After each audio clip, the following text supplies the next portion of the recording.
Welcome back to the show. This is Relax Radio, Relaks. Where we're trying to keep it real. We're trying to keep it 100%. And I hope you guys are having a great day so far because, the weekend is just around the corner. It is a Thursday. And we got a lot of things going on right now. And looking at things actually in the country, we're going to be talking about a lot of these things that is going on. And one of that is, how the EU is saying that their patience is wearing out with the UK, and they want to avoid this whole trade war. Yeah, in case you guys are wondering and you're curious about that, there's got to do with a lot of things. I will make sure to keep you guys posted on that. And there's also talk of halogen light bulb sales to be banned in the UK and under climate change plans. Finally, somebody came out and did it. It's about time. I for one I terribly hated it. If in my defense, these lights are so bright, especially when you're driving in a dark street or you're driving in a normal road, and when they put the headlights on, it's just terrible. It blinds you. There's a lot of glare when it comes to those kind of lights. And anyways, though, you are tuning into Real Talk with me, Nick, keeping you company all the way until 6 p.m. That's right. If you want to get in touch with me, all you got to do is simple. Hit me up on those numbers, 07852 473 473. That's right. Those are the magical numbers. Also, don't forget, you can download the app from the Apple App Store or the Google Play Store to carry us all day,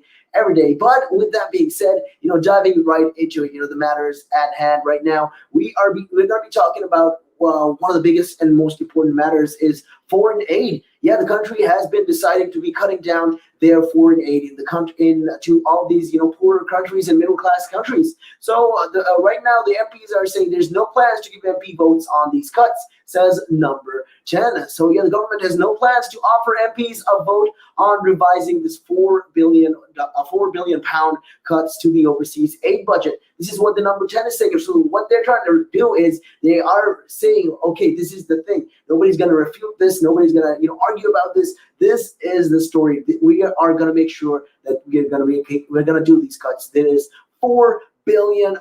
So what we're going to do, we're going to make sure that these cuts happen. And a lot of the prime minister's spokesperson argued the fall from 0.7% to 0.5% of the national income this year was allowed under existing aid laws. So it puts ministers on a collision course with some Tory and opposition MPs who say a vote on the cuts must take place. So they're arguing, and their argument and their basis on this argument is that, this is something that they are against. Like I said, there's always going to be opposition whenever you try to make a decision. And they set out, the MPs and the Tory MPs and the opposition MPs they set out their case during an emergency comments debate back in Tuesday. So with that regards, though, it comes after a group of rebel conservative MPs failed on Monday to overturn and discuss all these things. They failed to overturn a lot of these things, and the cuts, they wanted to change the cuts, and they want to make sure, okay, this is something that we can change, that this is reversible, and the cuts through a bill dealing with the UK's new research agency. So Commons Speaker Sir Lindsay Hoyle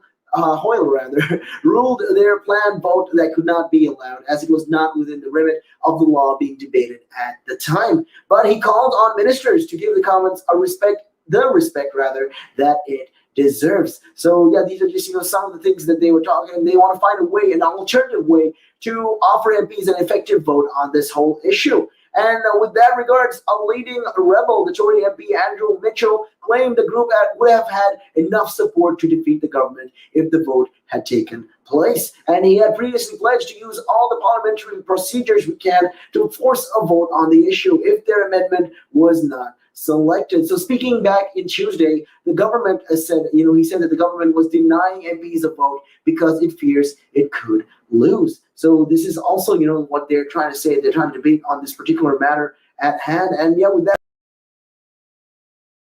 going on, like I said, and with that regards, there's a lot of these things going on. And the government aids, that right now he added that the unethical and possibly illegal cuts could also break a Tory manifesto pledge at the 2019 general election to keep the target at 0.7%. But the government reduced aid spending from 0.7 to 0.5% of the national income this year without changing the law, the 2015 law that would made the target binding. So if you really look at into this matter, well, this target was actually binding, so legally binding in that case. And ministers have argued that this legislation allows the target to be temporarily missed in exceptional circumstances and says the COVID pandemic still counts. So the Prime Minister's spokesperson repeated this argument on Tuesday, adding the law explicitly envisage the circumstances we now face in the pandemic. So some MPs and campaigners have rejected this argument and have threatened legal action in a bid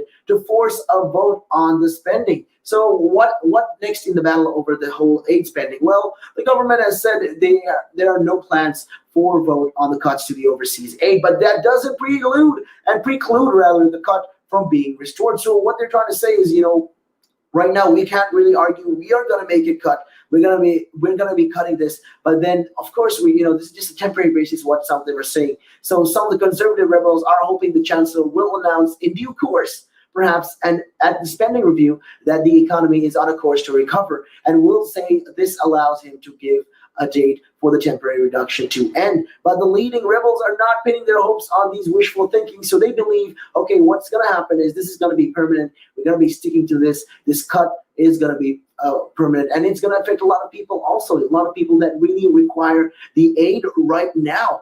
But they also they know that the speaker is sympathetic to their arguments that Parliament is being bypassed, and to the fact that it is the government which is rebelling against its own manifesto commitment. So there are active discussions on what these parliamentary mechanisms could be used to force a vote. So as Sir Lindsay Hoyle has said and has lived up to his pledge of not to overrule his officials, the Commons clerk, then any mechanism which cuts the mustard with them would be watertight. So essentially what they're saying is, okay, right now we are not trying to argue about this whole matter. And at this stage, the hope is that this would force the government to set a date to restore the cut, but rather than face a likely Commons defeat. But these are just some things that they are arguing. So during Tuesday's Commons debate, Treasury Minister Stephen Barclay said aid spending will return to the higher 0.7% level when the fiscal situation allows, but did not specify a date. So people are concerned, that there wasn't a particular date to this. There wasn't any kind of date, pinned to this. So this is of concern, and people are wondering, okay, a lot of these rebels are also wondering what is going on. Will they actually cut it and make it, a permanent cut? Or is that going to affect us? So, because we want to know. And right now they said, okay, because until the financial situation in the country changes, we're going to be keeping these cuts as it is for the meantime. So this is just a temporary thing, though. That's what they're trying to say. They're trying to hint, and they're trying to, give the impression that this is also a temporary thing. Although a lot of these, MPs are not quite convinced as of yet. Yeah. So when you think about that, they say, that it's not possible right now. They're saying the conservative backbencher Maria Miller also said the fiscal crisis due to COVID also meant the move was right. And she added, that it's not possible to continue with business as usual. These are not normal times. And former Prime Minister Theresa May was among several Tory ex-cabinet ministers backing the return to 0.7% along with the opposition MPs. So ministers will be relieved to avoid a vote on the aid cuts this week ahead of the welcoming of the world leaders from the G7 summit that it will be happening in Cornwall this coming week. So campaigners have highlighted that the UK is the only member of the group of the advanced economies to cut aid spending this year. And not only that, the UK did also promise a lot of these things, with regards to giving out the vaccines as well. And right now, the only country that is giving more than its G7 counterparts is the United States, and they're giving around 18 million vaccines. So that's just, a huge number, staggering number right there. And campaigners have highlighted all these things, but the government has said that the UK remains one of the world's most generous spenders on aid, with spending above £10 billion just this year. So MPs have yet to wait, for a while for another opportunity to force a vote on aid spending in the Commons. So this is because only a small number of the government bills are due to receive detailed scrutiny in the coming months following the start of the parliamentary year in May. So these are, things that will be discussed and are of great importance, rather. And like I said, as we move along, they will be these things will also be brought up in the G7 summit. With regards to this, they're going to be talking about foreign aids and all these things that will be discussed. It will be on the table, and they will be talking about all these things, because the fear right now is people want to know if the government is going to cut out the aid funding. So this is just because this is problematic. There are a lot of schools, people depend on this money that we are sending abroad to them, and they're feeling the effects right now. A lot of these charities have been criticizing this cut, and they're saying, okay, this is not logical. This is not, politically correct, and this is not even, morally correct as well. So this is a problem. Why are they cutting, and what is the reason for these cuts? And but we also have to understand right now the country's situation is, pretty dire. There has been a lot of the furlough scheme as well. It's been backed out, and there's a possibility that this lockdown might actually drag on. What were the cases, popping up in a lot of the places in the UK?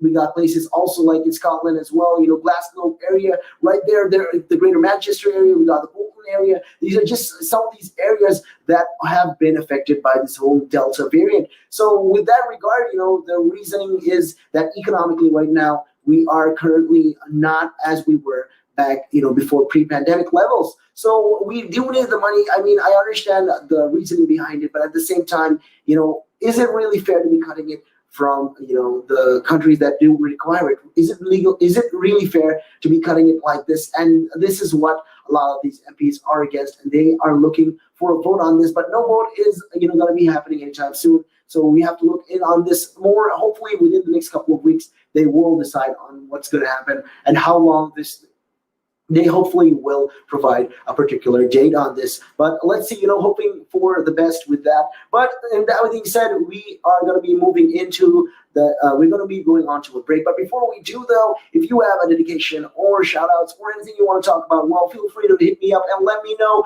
07852473473. Those are the magical numbers. And also don't forget, we are on social media. You can follow us on Facebook. You can check us out on Instagram as well. And don't forget to subscribe to our YouTube channel. Subscribe, like, and follow so you can get in on all of those amazing content. And also don't forget to check us out on Twitter, pretty big on the platform as well. And with that being said, we're going to be taking a real quick break, and we will be right back after this. And it gives them something to look at, and it makes them laugh. It makes them laugh, so that's why I do it. Oh, and it could be a really good pickup line as well. Ladies who ask, "Hey, excuse me, so why are you wearing something so colorful?" I mean, hey, you can always have something up on your sleeve. I mean, got me thinking. You want to stand out. Why do you want to stand out though so much, especially with these kind of shirts when you're riding? There must be a purpose behind it, right? Well, when you say a purpose, Nick, what I do, I wear the shirts mainly one because they're nice and bright, so they make me visible, especially if I'm riding on the road. Okay. Yeah, that's very important, right? Because you want cars, yeah. Very important. And also, like, people see me in like calves, and perhaps I shouldn't be saying this on air, I suppose, but in the bar afterwards. All right. And it gives them something to look at, and it makes them laugh. It makes them laugh, so that's why I do it. Oh, and it could be a really good pickup line as well. Ladies who ask, "Hey, excuse me, so why are you wearing something so colorful?" I mean, hey, you can always have something up on your sleeve. I mean, you look like a guy who would do. You know me too well. You know me too well, Nick.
Welcome back to the show. This is Relax Radio, Relaks, with me, Nick, keeping you company all the way until 6 p.m. That's right, it is a beautiful, beautiful, beautiful Thursday evening right here. And we're just chilling and we're talking about all things that is going on right now in the UK. And there's also been these talks with the EU. Also, the UK has been seeing a lot of these tensions rising between the UK and the EU. And there's been a lot of this possibility and talks of a possible trade war.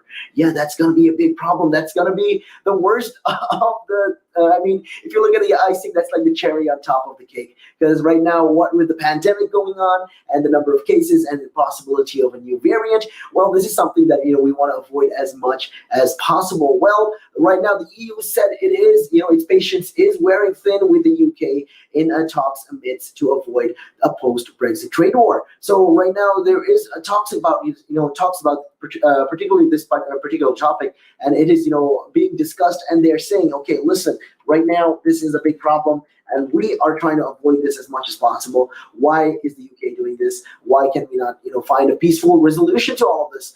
And the top EU official, Maros Sefcovic, said the UK must start checking goods entering Northern Ireland, as agreed in the 2019 Brexit divorce settlement. And the UK says it is ready to ignore the rules to prevent further disruption, sparking threats of EU retaliation. So right now, they're saying, okay, this is the thing. We're going to make sure something like this is going to happen. So, there's going to be a lot of attack when it comes to this. You're going to expect a pushback. And better be ready, better be prepared is what the EU is saying to the UK. But Boris Johnson said a solution that protects trade flows and the peace process was easily doable. This is something that we can do. Why are we not looking for alternatives, and why can we not do this? Well, he dismissed, the talks of a trade war with the EU, saying he was not worried it was overshadow. He was not worried that this is going to overshadow the G7 summit. The Prime Minister is in Cornwall, where he will host the leaders of the world's richest nations, including United States President Joe Biden, who said to have deep concerns that the UK-EU trade row could endanger peace in Northern Ireland. And asked about this, well, Mr. Johnson said everyone needed to be absolutely clear, and that the purpose of the Northern Ireland Protocol, the part of the Brexit deal at the center of the row, was to uphold the Belfast Good Friday Agreement to make sure that we keep the balance in relationships in Northern Ireland. And he went on to say that he was pretty optimistic a solution could be found that protects the peace process, but also guarantees economic and territorial integrity of the whole United Kingdom. Well, there's been talks also between Mr. Sefcovic, a vice president of the European Commission, and UK Brexit Minister Lord Frost broke up earlier without any kind of agreement. They're looking for resolutions. Well, they didn't seem to find anything of the moment at the moment right now. So with that regards, there has been concerns, and there's been talks about this. So Mr. Sefcovic said that he was positive we can find a solution, but added our patience really is very, very thin, and therefore we have to assess all options we have at our disposal. So this could include legal actions, arbitrations, or retaliatory trade measures such as tariffs. And this is what they're saying. And he said trust had to be restored between the two sides after the UK had broken the terms of the 2019 Northern Ireland Protocol. And in case you guys are wondering what the UK did to break this protocol and why is there so much drama with regard to this, well, right now the UK did. They extended grace periods that they were not supposed to do, and this caused a lot of confusion. This caused a lot of anger, and this is why there's been rising tensions between the UK and the EU at this point. So a key flashpoint is a looming ban on the exports of sausages and other chilled meats from Great Britain to Northern Ireland. So right now, Great Britain, that is England, Scotland, and Wales, no longer follows the EU rules, but Northern Ireland does because it shares a land border with the Republic of Ireland, and that country is an EU member. So EU food safety rules do not allow chilled food and meat products to enter its market from non-members like the UK. So frozen meat is currently not covered by the rules. Well, like I said, this is all, there's a lot of talks, there's a lot of speculation going on with this regard. So in January, the two sides agreed a 6-month grace period to allow companies to set up alternative supply chains, but that runs out at the end of June. So that's just in a couple of weeks. So the UK is already held back from carrying out full checks on supermarket goods and parcels moving from Great Britain to Northern Ireland, prompting the EU to accuse the UK of undermining the protocol and to begin a legal proceeding. So Mr. Sefcovic said if the UK were to take further unilateral action in the coming weeks, the EU will not be shy in acting swiftly, firmly, and resolutely to ensure the UK abides by its international obligations. So a UK source close to the negotiation said nobody wants to get into a trade war or anything close to it, and it was much better to find a way to agree, to agree and move forward. And the source added that the people in Northern Ireland want solutions, not threats. So right now we don't want problems. What is going to happen here is it's going to cause issues, it's going to cause problems, and that's something that we want to avoid as much as possible. The people of Northern Ireland want to avoid this as much as possible. I mean, we had enough in the 90s. Come on, stop with this. This is what they're trying to say. So, ask about all of these things. If the UK, all of this, if the UK would take a unilateral decision, Northern Ireland's Secretary Brandon Lewis said, we are not at that stage yet, but we've said that we will keep all options open. So right now, there's a clash of cultures at the heart of this increasingly serious dispute. So it is definitely a dispute. It is a dispute between two big communities, big nations. And the EU is a union of laws and rules. And once it has an agreement, it tends to stick to the details. So right now, the British government, on the other hand, decided to kick some of the details down the road in its desire to get Brexit done. But those details never went away, and now they're threatening to provoke another crisis in Britain's relationship with Europe and to destabilize the Northern Ireland. So this is just another problem right there. And during the 2019 general election campaign, Boris Johnson said there would be no checks on goods moving in either directions between Great Britain and Northern Ireland. And as a result of this Brexit deal, even though official documents at the time made clear that there would be, now his government says the EU needs to show more flexibility, that it's being too legalistic. And this is what they're saying. Hey, change. There's a lot of these changes, and what they're trying to talk about is essentially that the UK is not keeping its word, and it's trying to do big changes, and it's not supposed to be doing these changes because right now this is all a legally binding contract. This is all with a whole with agreement to the Good Friday Peace Talk protocol. So what is going on? And right now, the practicalities of implementing the Northern Ireland protocol in full are certainly pretty challenging. So Northern Ireland's chief vet recently told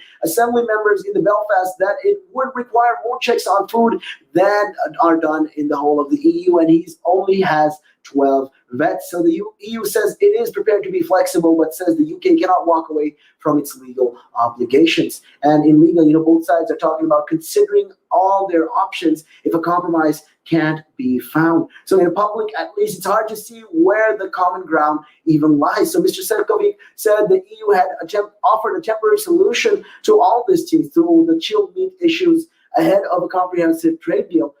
But they said, the UK was not prepared to accept it because it would involve signing up to EU food standards. And that's something that the UK right now does not want to abide with, does not want to abide to. And with that, mind, in effect, this is an issue right now that they are trying to tackle with that regard. So, we don't really know what is going on with all these discussions. And there's a lot of these talks going on right now.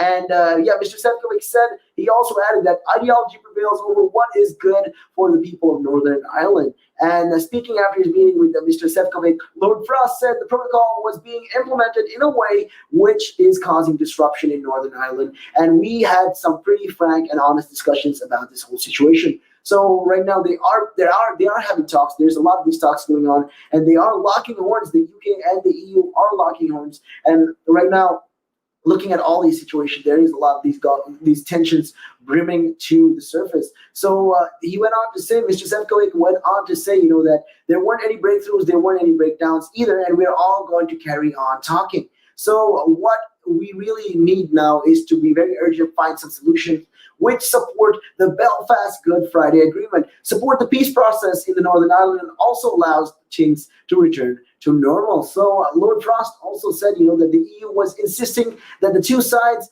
operate the protocol in an extremely purist way. And he said he did not see any problem with continuing to allow exports of chilled meats. And he continued saying that we don't see what risk is caused to Northern Ireland if chilled meats are imported there from the Great Britain. So Northern Ireland's Deputy First Minister, Michelle O'Neill, who also took part in the meeting, challenged the UK's government to honor its commitments on the Brexit protocol. And she said that certainly there's a frustration that the British government has signed up to this agreement. However, they failed to bring forward any ways, to implement the protocol in its entirety. So they are not really following all these rules and regulations that have been set out. And there have been concerns about this. There's been a lot of these talks right now. And in case you guys are wondering what this whole meat thing is about, well, the problem for, a lot of people who are eating these burgers and, sausages and nuggets, well, you will be facing the possibility of missing out on these by the time the end of June hits. So yeah, that's a problem right there.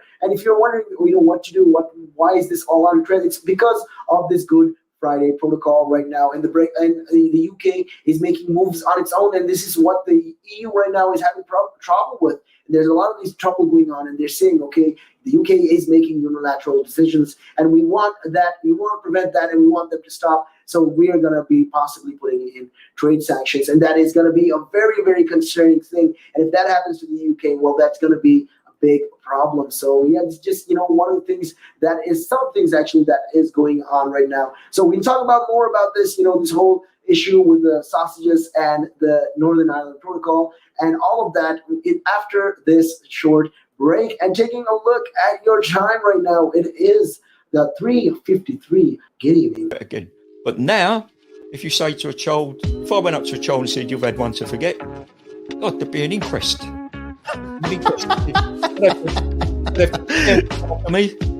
Why did you reject my son? Oh, I haven't rejected your son. I want to talk about, how the generation gap, has how much it's changed, especially when you check the youth nowadays in comparison, to people back in the day.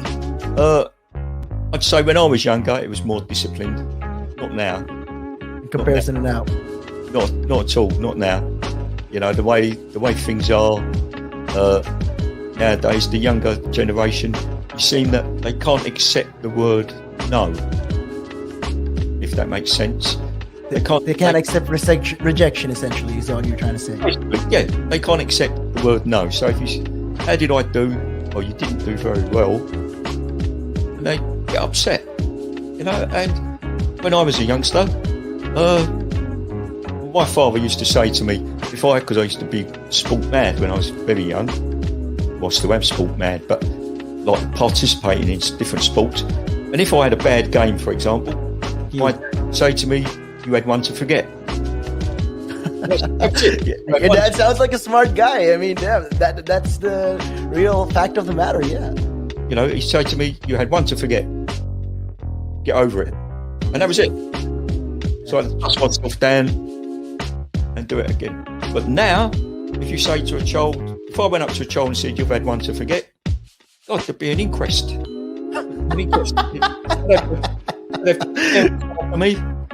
Why did you reject my son? Oh, I haven't rejected your son. Or daughter. I've just told them that they need to buck their ideas up. That's the truth right there. I mean, if you think about it, if you check the generations, like right now in the US as well, I've seen a lot of these things as well. In the UK, you get medals for participation. But what's the point? What are you trying to? Yeah, what's the point? Either you win or you lose. People are so afraid to put that whole notion of losing. When it comes to right now, the generation gap is just crazy. How much a lot has changed. Social media has taken control of our lives, and we don't even realize it anymore. We're crippled because of it. That's absolutely right, Nick. Because as you said, nowadays it seems that you get rewarded for failure. For the life of me, Nick, I can't get my head around that. Perhaps I'm just getting old and morbid, I don't know. I just can't get my head around how you could be rewarded for failure.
Welcome back to Relax Radio, Relaks. That's right, with me, Nick, giving you guys company on Real Talk. And we're trying to keep it real 100% right here. And yeah, we're talking about all things, going on right now. And one of the highlights of the topics today is what is this Northern Ireland Protocol? Yeah, there's been talks about this. We talked about, how the UK and the EU is clashing and there might be a possibility of a trade war. But what exactly is this?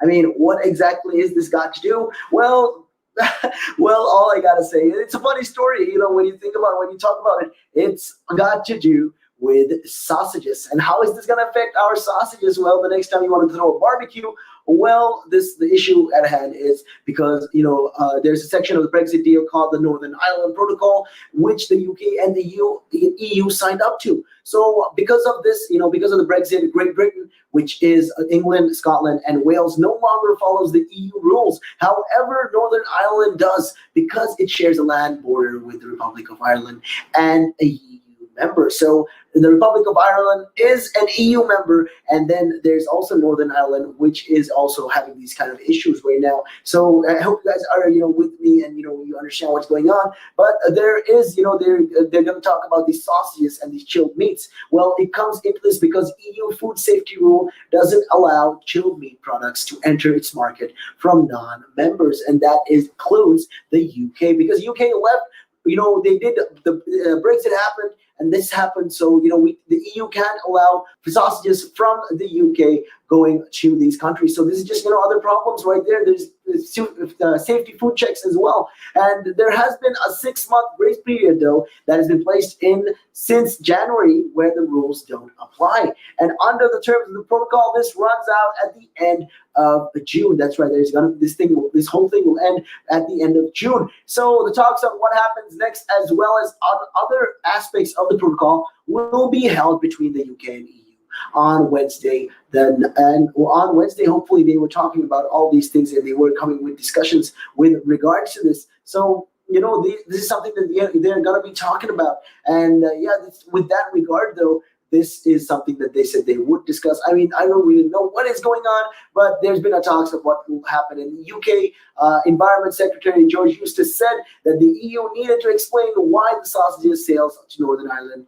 should stop. So they shouldn't have given a satisfactory explanation as to why they think it's a problem. So why was a Brexit deal for Northern Ireland needed in the first place? Well, during the Brexit negotiations, all sides agreed that protecting the Northern Ireland peace deal, which is also known as the Good Friday Agreement, was an absolute priority. And it meant, keeping the land border between the Republic of Ireland, that is in the UK, in the EU, and Northern Ireland in the UK, open and avoid new infrastructures like cameras and border posts. But that was easy when both Northern Ireland and the Republic were part of the EU. However, a new arrangement was needed after the Brexit because, the EU requires certain goods to be inspected when they arrive from non-EU countries, while some products are not allowed to enter at all. So there are food products that can come to the country from EU members, from non-EU countries, but there's some products that cannot enter at all. So because of this, the EU and the UK have negotiated the Northern Ireland Protocols, which came into force on the 1st of January 2021. Yeah, there was discussion about this, and there's checks about this. They're talking about all these things with relations to this. So how does the Northern Ireland Protocol work? Well, under the protocol, Northern Ireland continues to follow many of the EU rules. This means lorries can drive across the land border without being inspected. However, England, Scotland, and Wales are no longer following these rules, so leading to a new regulatory border between the Great Britain and Northern Ireland. So that means new checks on goods, and inspection takes place at Northern Ireland's ports, and custom documents have to be filled in. So this has prompted a lot of criticism that a border has effectively been created in the Irish Sea. So what is being checked? Well, some food products are arriving in Northern Ireland, and right now it's coming from the Great Britain, such as frozen meat, milk, fish, and eggs, and they have to be monitored to ensure that they meet the EU standards. So they need to go through a border control post where paperwork is checked and some physical inspections take place. So this new system got off to a very rocky start, but the EU said in early February that the control posts were not fully operational, and some goods were entering Northern Ireland without being properly declared. So this is, so a lot of people are against this. There's been a lot of criticism with regards to this. Not a lot of people are on board with something like this. They don't want this to happen. They want this is something that they want to avoid. And there's a lot of these problems as well with this regard. So, separate to the 6-month grace period for the chilled meat supermarkets, we're given a 3-month grace period where rules on checking food products like egg and milk were not enforced. So this was given to them, to adapt. They were given time to adapt and to get used to this, to ensure supplies were maintained. However, there was a lot of disruption as well. So there's been empty, shelves in markets, and this was all because of these situations like this. So with that regards, though, there certain types of food of fresh produce were missing in these shelves. So in March, the UK decided by itself to extend the grace period until the October. So right now, the EU did declare, okay,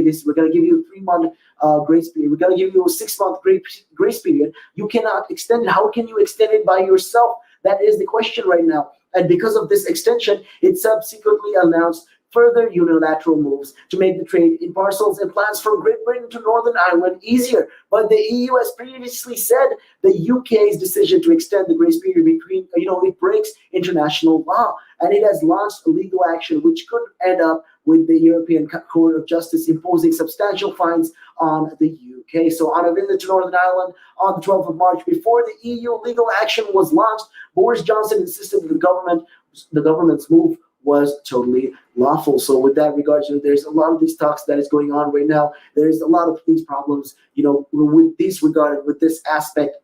Right now, the UK is facing a lot of scrutiny from these the EU Council. And with that regards, like I said, looking at all these things right now, the UK did its own moves to protect its own people as well and businesses, because 6 months sometimes is just not enough time for them to cope and adapt to this. So they needed a grace period of 3 months, additional 3 months. Well, they could have discussed this, they could have negotiated it, but then of course the UK did what it did best, and it did its own unilateral decisions, and that because of that inadvertently caused these tensions right now that is brewing between the UK and the EU. So there's these problems rising, and there is a lot of these talk and concerns going on with regards to this. There's just some of these things that, like I said, a lot of these politicians have been talking about, and they have to come to a point. They have to come to a compromise, because right now, if we go into legal actions and if there are trade sanctions imposed onto the UK, well, that is going to cause a lot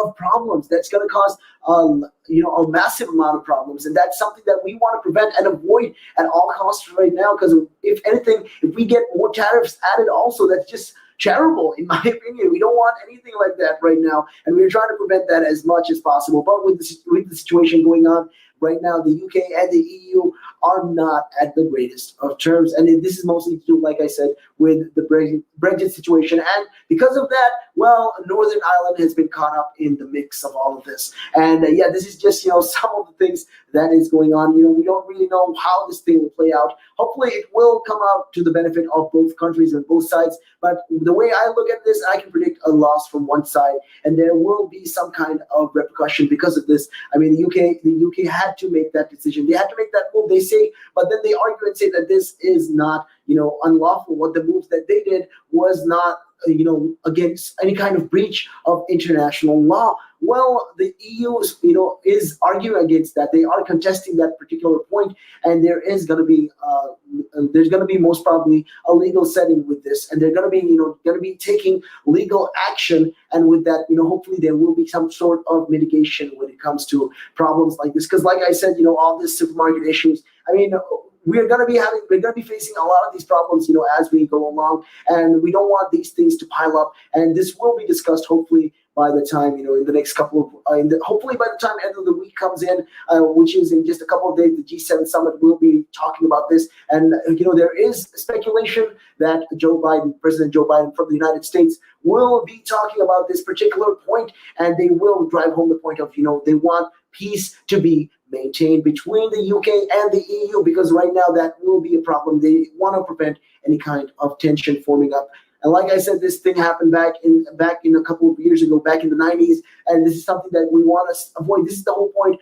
of the Good Friday Agreement. So U.S. President Joe Biden said that he will tell Prime Minister Boris Johnson not to let this issue and this row over the post-Brexit trading in the Northern Ireland affect the peace processes. So we want to avoid any sort of trade deal problems. We want to avoid as much as possible. We want to steer clear of those problems, this possibility of a trade sanction. This is something that we are avoiding, and these two leaders are going to be having this talk, and they're going to be face-to-face in Cornwall. That's going to be happening on the eve of the G7 summit. So Mr. Biden said, and he stressed the need to stand behind the Northern Ireland Protocol, and they will also discuss transatlantic travel and a new Atlantic Charter aimed at refreshing the relationships between the UK and the US. And in case you guys have been out of the loop on that, well, it's mostly got to do with the issues related to how the UK has not put the US into the green list. And we'll be discussing these things, as we go along in the show. We'll be talking about how President Joe Biden, the US President Joe Biden, wants to talk with Boris Johnson with regard to this particular matter. But with that being said, we're going to be taking a real quick break, and take a look at your time right now. It is 4:10. Good evening. Climb Mount Everest. That is that's in my bucket list. You're laughing, but that is the facts right there. I'd love to do that. That is something I'm looking forward to do, hopefully. Climb Everest. Mount Everest. I mean, okay, not the very tip of Mount Everest, maybe the base camp at least. They're talking about mental health. Well, if you went out and got some exercise in the fresh air, that would improve your mental health. It will make you feel better. That's true. That is true. I wholeheartedly agree. But then for some people, it's how do you find the motivation to, especially when it comes to riding a bicycle, to do it again and again and again and again? It's a cycle that you have to be used to. How do you do it? What makes you wake up in the morning and decide, hey, I'm going to pick my bike up today. I'm going to cycle. What makes you want to do that? What makes me want to do that? Yeah. What do you like? What could you give listeners, like people listening in right now? What kind of tip could you give them? Well, the first tip I would give them, if you haven't tried it before, try it. It can open up new horizons. It will make you fitter. It will definitely make you fitter. Cycling is one of the best forms of aerobic exercise you can do. It sounds like, if you think about it, yeah, it sounds like great fun. Because what essentially you're trying to say is also at the same time, when if you look at it from this perspective, with regards to mental health, especially when you look at it with mental health, this is another way to fight it. I feel like you go outside, you meet more people, you interact with, socially, you will interact with more people, and you're keeping fit, you're making connections, you're breathing in the good and exhaling the bad. I feel like that's a great thing right there. Absolutely. Yeah, you got a better way with words than I have, I'll tell you. But you're quite right. What you say there, you're quite right. I've been doing this for quite some time. Hey, you'll get the hang of it. I've been doing it for about 10 minutes now, so yeah. That I can never really understand people staying in one room the whole day when you can have the world to see. I am a traveler. I travel. I love traveling. Traveling is just one of the things I do. And on top of my bucket list was, to one time, hopefully when I get there, go to Nepal and climb Mount Everest. That is that's in my bucket list. You're laughing, but that is the facts right there. I'd love to do that. That is something I'm looking forward to do, hopefully. Climb Everest. Mount Everest. Okay, not the very tip of Mount Everest, maybe the base camp at least. Base camp, yeah. At least. Would you be able to cycle there? Oh.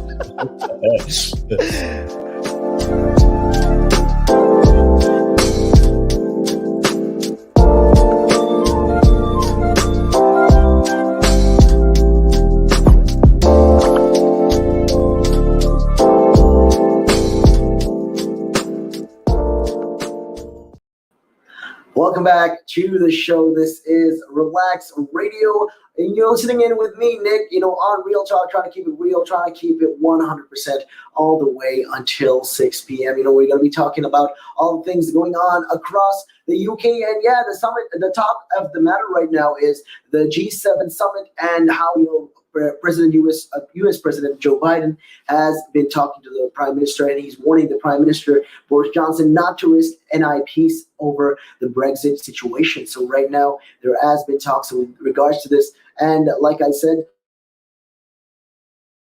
are, like I said, these things are, they're going to be discussing these things as we go, along in the month. Hopefully, they will be talking about this. They will bring this topic up as they go along. So, U.S. President Joe Biden will tell the Prime Minister Boris Johnson not to let this row over post-Brexit trading in Northern Ireland affect the peace process. And yet, there's going to be talks about with regards to this particular matter. And like I said, the G7 summit is before us. It is at hand. It's going to be happening anytime soon now. It's going to be happening just in a couple of days more. And there's going to be a lot of issues. There's going to be roadblocks as well. And the G7 leaders are coming down into the UK, Cornwall. Well, the two leaders, though, U.S. President Joe Biden and Prime Minister Boris Johnson, will be meeting face-to-face and will be talking in Cornwall in the eve of the G7 summit. So Mr. Biden also will stress the need to stand behind the Northern Ireland Protocol. And they will also discuss transatlantic, travel and a new Atlantic Charter aimed at refreshing the relationship between the U.S. and the U.K. And that was mostly, there was a little bit of friction that was caused because the U.K. did not put the U.S. in their green list. So this is just something, that will be, going on. And right now, it was like a little bit of a tit for tat situation there, where the U.S. also didn't, put down the level of the UK in their list as well. So the US president is on his first overseas trip since being first elected. And the G7 summit is the first time world leaders have gathered in person since this pandemic began. So this is pretty much a monumental day, and there's going to be these talks going on. There's going to be important talks that we're going to be talking about when it comes to climate change. And, it's an annual summit with all these leaders, and these advanced economies are going to come and meet for the first time in, ever since this whole pandemic started. And the rollout of the coronavirus vaccine program and climate change will be one of the main topics, and it will be high on their agenda to be talking about. But the ongoing dispute between the UK and the EU over this regulatory checks on goods into the Northern Ireland from Great Britain is also likely to feature heavily into these diplomatic discussions in the coming days. So President Biden has a close interest in Ireland, given his ancestral roots as well. He has ancestors there. He has a little bit of a backstory coming back from there. He has a little history with that, with the Northern Ireland, with Ireland as well. And with that as well, he warned, that the Good Friday Agreement must not be jeopardized. And there shouldn't be problems when it comes to that. We shouldn't dissolve something like that by these rules over the trade problems. Well, the U.S. has closely been involved in drawing up this agreement. In case you guys are wondering why the U.S. is so invested in this, well, they are the ones who had a hand in this. And with American Senator George Mitchell chairing the talks,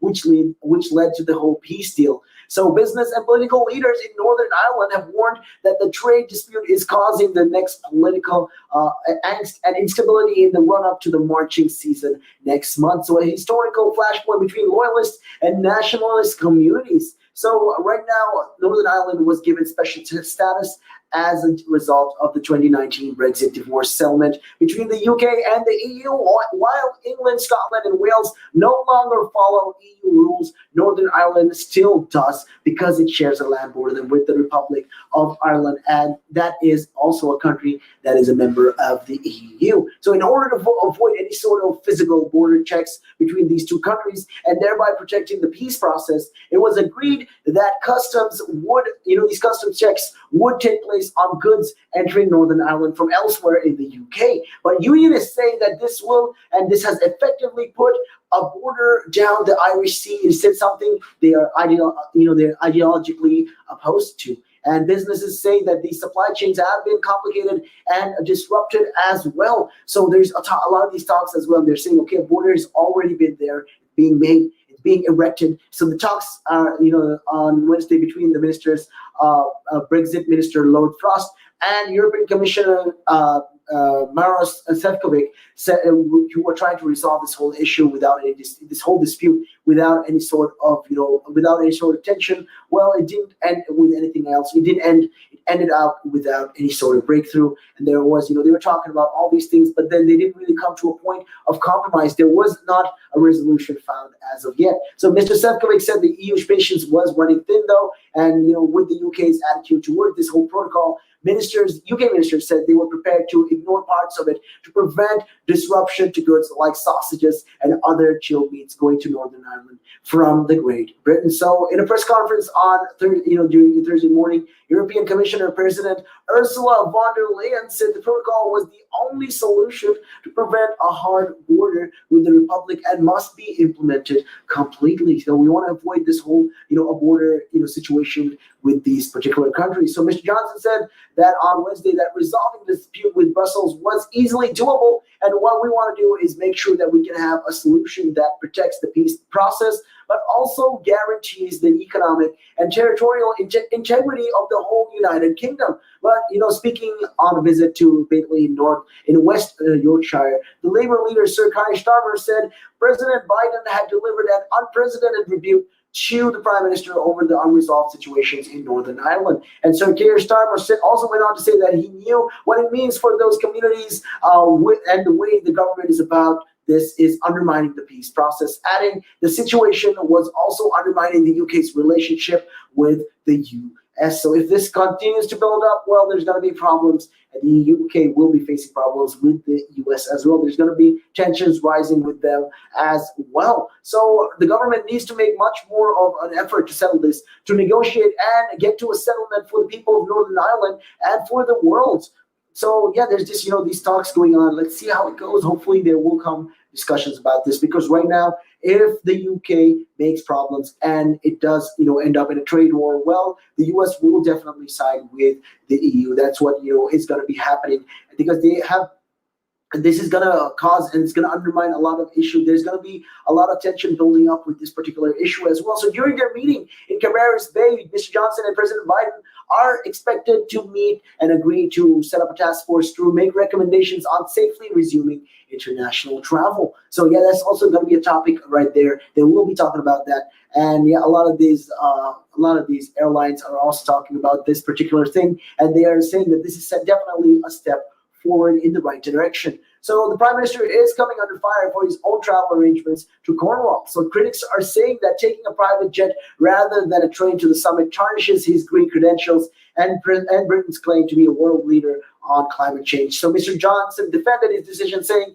"If you attack my arrival by the plane, I respectfully point out the UK is actually the lead in developing sustainable aviation fuel, and one of the points in the 10-point plan of our green industrial revolution is to get to jet zero as well." So this is something that they will be talking about, as the days come by. And organizers have also been forced to change the location of the talks between President Joe Biden and Mr. Johnson as well, after bad weather had been ruling out holding them at the St. Michael's Mount, a castle on a tidal island off the coast of Cornwall. So reports suggested that their wives, Kerry Johnson and First Lady Jill Biden, were also due to tour the beautiful spot, but a number 10 source confirmed the visit was sadly off due to the weather. So there's going to be these talks as well. They're going to be talking about all these things. Hopefully they will come to some sort of resolution, and they will bring down a point in this, especially with these problems right now building up. There will hopefully these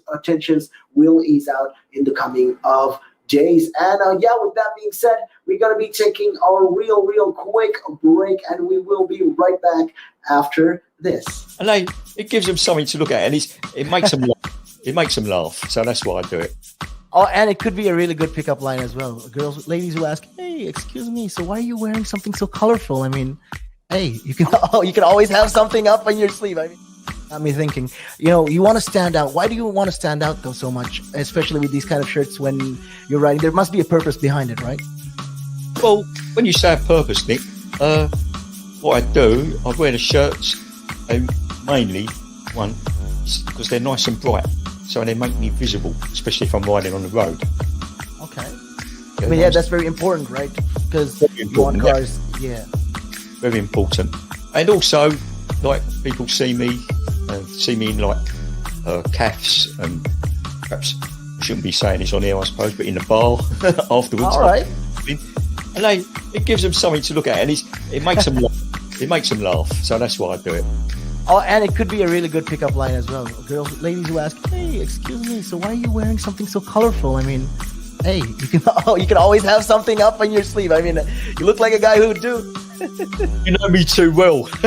You know me too well, Nick.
Welcome back to Relax Radio, Relaks, with me, Nick, giving you guys company on what is going on right now in the UK. And we were talking about, all these problems that is going on with the Northern Ireland Peace Protocol. Well, these things are, that happens, these kind of, jumps that do happen. It's very unpredictable how this happened, but then at the same time, what happened did happen, and we can't really prevent it. Right now, the UK is doing its best to make sure that they're doing the things for the nation, for the country.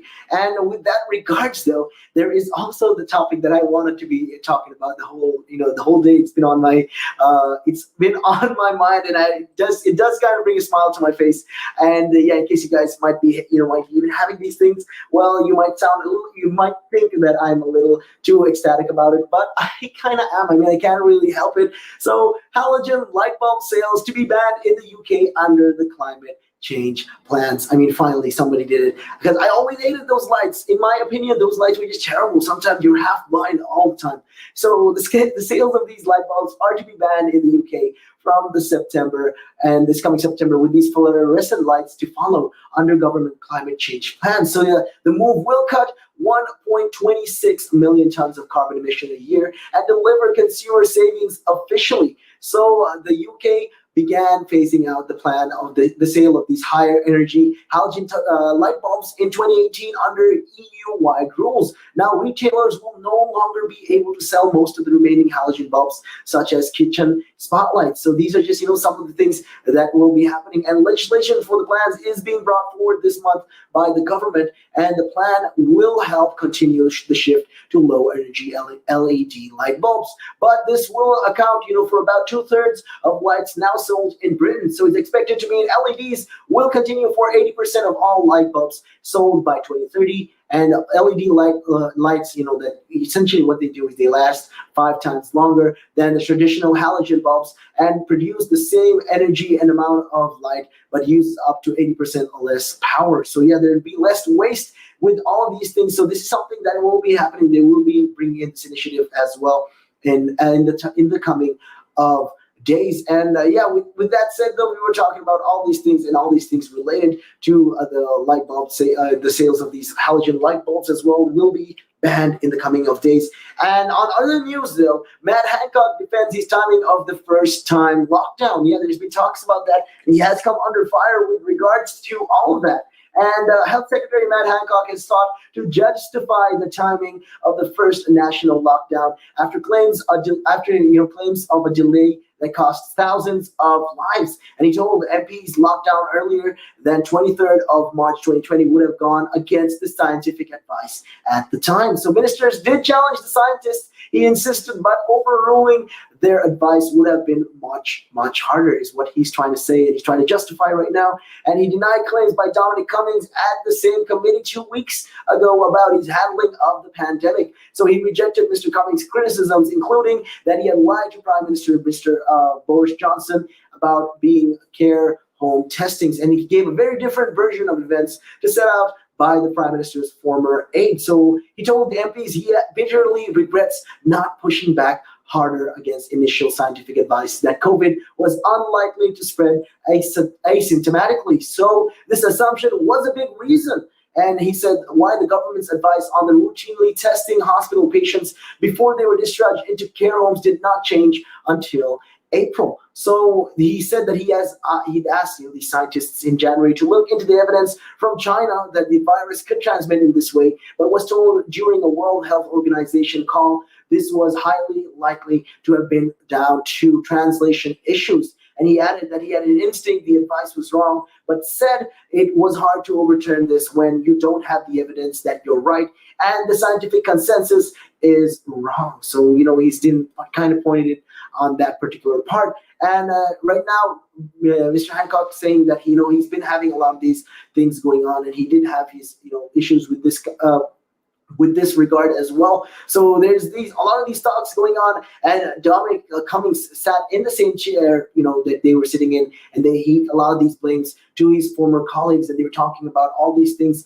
and they're discussing all these ongoing problems right now, and he did throw a lot of shade at a lot of his former colleagues. And 2 weeks ago, Mr. Cummings had said the committee that delays to lockdowns and mistakes by Mr. Hancock and others had needlessly cost tens of thousands of lives. The former government advisor, Professor Neil Ferguson, said deaths in the UK would have been halved if the first lockdown had been introduced a week earlier. So quizzed by MPs on the decision that led up to the first lockdown, the health secretary said he had instructed the NHS to plan on a reasonable worst case basis from January. That is, at 820,000 people could die from COVID. But it was not until the 9th of March that the data started to flow in this trajectory, and not until a week later that updated modeling showed the UK was broadly on track to meet it. So the public was told to avoid non-essential social contact on the 16th of March, with a full UK-wide national lockdown introduced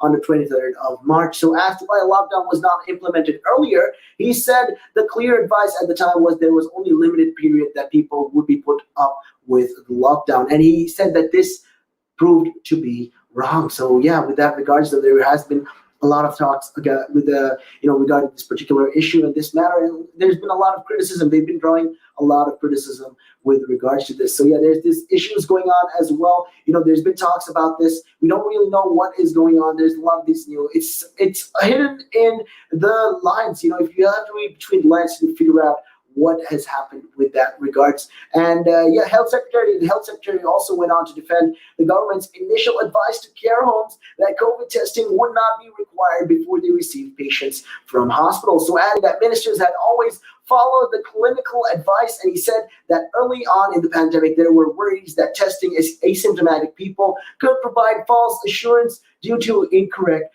negative results. So he also added that clinicians were worried about people picking up COVID in hospitals during the 4-day turnaround period to receive a laboratory test result. So Mr. Hancock was giving evidence to the Commons Health and Science Committees as part of their joint inquiry into the government's handling of the pandemic. And right now there has been, an inquiry with regards to this, and they are investigating this as of yet. And the chair of the Science Committee, Greg Clark, said at the start of Thursday's session that they had asked Mr. Cummings for documentary evidence to back up his allegations against Mr. Hancock. But he added they would not receive any sort of explanation from Mr. Cummings. So Mr. Hancock told the committee this was very telling, and asked on Thursday by a reporter outside his home when he would produce this evidence. Mr. Cummings replied that I'm dealing with TV repair van, I'm afraid. And yeah, that's right now. These are the things he's trying to avoid at the moment. I mean, with the sparks going up, there's a lot of these talks going on with regards to how Mr. Cummings is dealing with this and how Mr. Hancock dealt with the whole situation as well. I mean, if these are the things, when you look at this, they said there was a model that showed that this could have been prevented. A lot of these lives could have been prevented. A lot of these lost lives could have been, could not have happened, and if we had acted a little earlier and according to data. But there has been end of the day, it's all about shifting blame. And what they're doing right now is they're shifting blame on this X, Y, and Z instead of owning up to the matter and agreeing that it was their fault altogether. I mean, you guys tell me what you think. Hit me up on those numbers, 07852-473-473. That's right, those are the magical numbers. Feel free to hit me up whenever you guys feel like it. And also don't forget you can download the app from the Apple App Store or the Google Play Store. Carry us all day, every day. That is the Relaks Radio app. You can carry us and listen to us wherever you go, on the go, 24/7, 365. And also don't forget to check us out on our social media pages. That's why we're on Facebook, we're on Instagram, and don't forget to check us out on Twitter as well. We update you guys with the latest tweets that is going on. And yes, subscribe, like, and share our YouTube page. Make sure you guys do that. And with that being said, we're going to be taking our real quick break. Take a look at your time. It is 4:45. A good evening. Climb Mount Everest. That is one of that's in my bucket list. You're laughing, but that is the facts right there. I'd love to do that. That is something I'm looking forward to do, hopefully. Climb Everest. Mount Everest. I mean, okay, not the very tip of Mount Everest, maybe the base camp at least. They're talking about mental health. Well, if you went out and got some exercise in the fresh air, that will improve your mental health. It will make you feel better. That's true. That is true. I wholeheartedly agree. But then for some people, it's how do you find the motivation to, especially when it comes to riding a bicycle, to do it again and again and again and again? It's a cycle that you have to be used to. How do you do it? What makes you wake up in the morning and decide, hey, I'm going to pick my bike up today. I'm going to cycle. What makes you want to do that? What makes me want to do that? Yeah. What do you like? What could you give listeners, like people listening in right now? What kind of tip could you give them? Well, the first tip I would give them, if you haven't tried it before, try it. It can open up new horizons. It'll make you fitter.